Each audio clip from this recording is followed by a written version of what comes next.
Roma 3:28. Ng apostoles, gawali, brad. Saan ito paghibawan ng tradisyon ng sa-isoda na? Okay, ang giwalay sa mga apostoles, gisanyaw, gipasapasa sa mga tao, o gisuwat na sa mga unang membro sa simbahan. Kinsa man ang mga unang membro? Ang unang mga maalamong tao nga mga pari, mga obispo sa simbahan, itawag sila mga church fathers. So, ang tradisyon di ay asa nga makitaan? Books of the church fathers. Libro sa mga church fathers.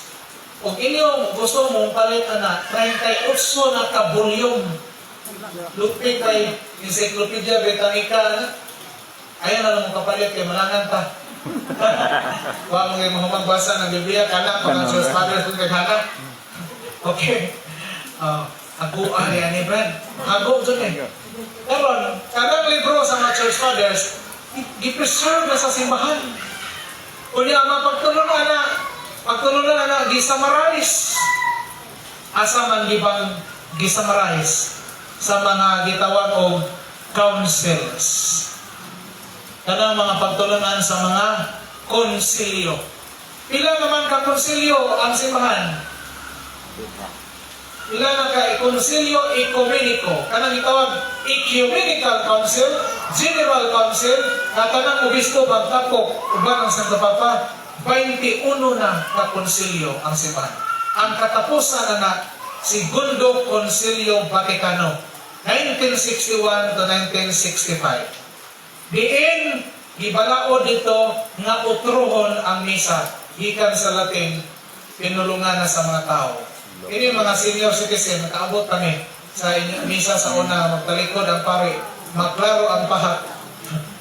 Dominus Vobiscum, tubag, et cum spiritu tuo. Kamao pa si sister, ang ubang may kalibutan. Namo ba ganit ka kalubinan, kalibutan na ba noon? Okay, council. Unya gisang nakit ang tradisyon maanapod na sa mga libro sa misa. Nakasal ka ng Roman Misal, kanang mga prayer nakarga ang mga pagtulunan sa mga apostoles. Mga gitawag the books of the liturgy. Unsang ng liturgy? Mayon na kag liturgy, mga seremonya sa simbahan. And the highest liturgy is the Holy Mass. Tanang sakramento, matawag ba na liturgy? Public act of the church. Buhat sa publiko nga himuon sa simbahan. O katapusan, tanan, hago na magkado na basahang tanan, itagaan nitag paagi sa simbahan na masayon, mas-summarize in one book ang pagtulunan sa tradisyon, mga nagitawag o Catechism. Wala na kinahanglan na kay Catechism of the Catholic Church. O di ka ganahan na ng Catechism of the Catholic Church kaya maglisod ng sabot, may ubang Catechism na ipang-publish ang simbahan. Ito ba ka sa Baltimore Catechism, Catechism of the Council of Trent, Catechism of St. Pius X, daghan ng Catechism, kahalos mga obispo mag-isuwat o Catechism. Aron lagi ang mga tao matudluan. Okay. So, kung gusto nyo ka mo palit, ano para nahalag? Order itong Amazon. Para mahurot imuhang tinigong. Pero gusto ka Catechism, tag 400 na sa Shopee. Okay. Mga na. Pangutan na karon. Asa man po. Ngayon nilang reliyon. Asa mabasa sa Biblia na dili kompleto ang Biblia? Di ba? Ano atong basahon. Dos Juan, versikulo 12. Wala na yung chapter. Kaya usama na ka-chapter.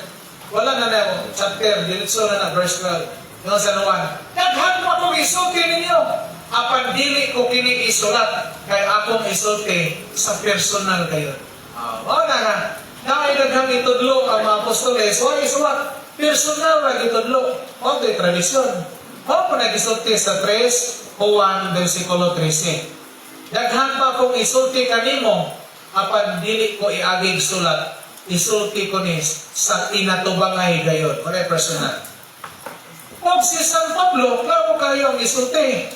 2 Tesalonica 2:15. Nya abi ginato basahon sa Bibliang Protestante nga King James Version aron dili self-serving.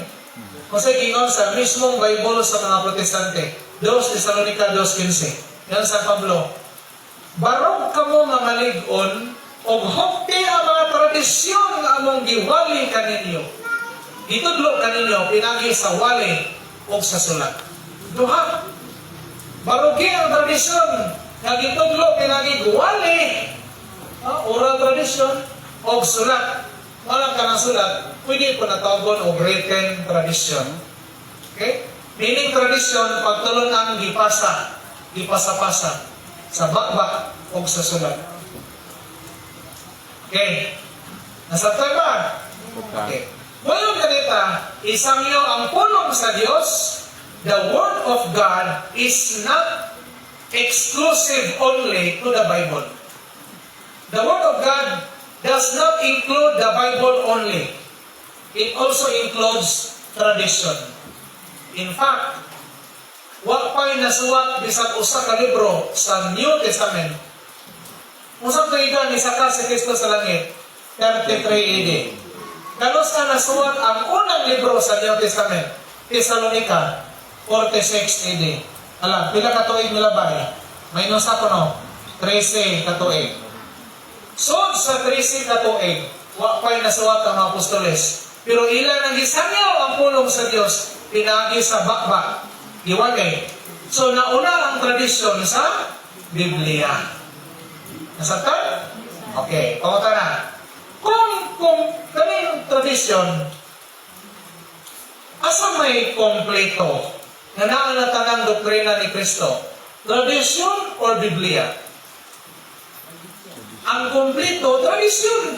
Kaya naman, kaya naman ngayon si Kristo, pag wali mo ha, 50% pa, iwali ka na, pilaing 50, isuot ka na pohon. Huwag ngayon si Kristo na, isang yaw ang akong pag-ibanghilyo. Tudloy sila pagtuman sa kanang nga akong itudlo. So, ang pagsangyaw, kanang.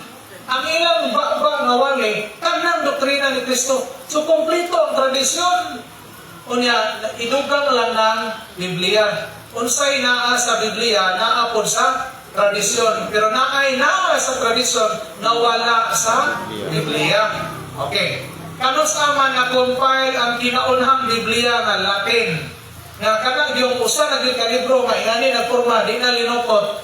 Latin Vulgate, tuig na isuwat ako ganiha. Kanang ito, paghubad pa man na. Paghubad.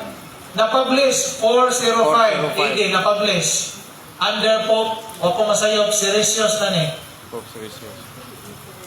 Either Innocent or Siricius. Tanawa na yun, madara mo nag-google. 405 AD. Aning panahon na, ang unang Biblia nga gigamit opisyal sa Kristyanismo. Kaya daghan mga libro itong panahon na nga naglibog ng mga tao o pulong ba sa Diyos o di. Kaya ba mo aning panahon na kaning 382 34,000 scrolls available. 34,000 ka mga linukot nga basahon. Naglibog ng mga tao kasi klaro aning kaya na may mga 55 ka Ebanghelyo, 22 ka mga buhat, ay buhat sa apostoles, buhat ni Pablo, ni Tikla, Ebanghelyo ni Judas, Ebanghelyo ni Pedro, Ebanghelyo ni Tomas, naglibog ng mga tao. Tungod sa kalibog, gihukman sa simbahan, namo na ito, 73 na kalibro ang dawaton, 4 ka Ebanghelyo ang ipasod, usara ka buhat ang nasod, ano ba Kristolana? Aning tuiga 382 na hukman nga 73 ka libro. Pero katong 73 ka libro kay Hebreo o Griego pa man to, gihubad sa Latin na humaghubad 405 AD Saint Jerome. Mauni ang paglugwa sa kinaunhang Biblia nga Kristohanon, Latin Vulgate. O kanusan ni saka si Kristo sa langit 33 AD.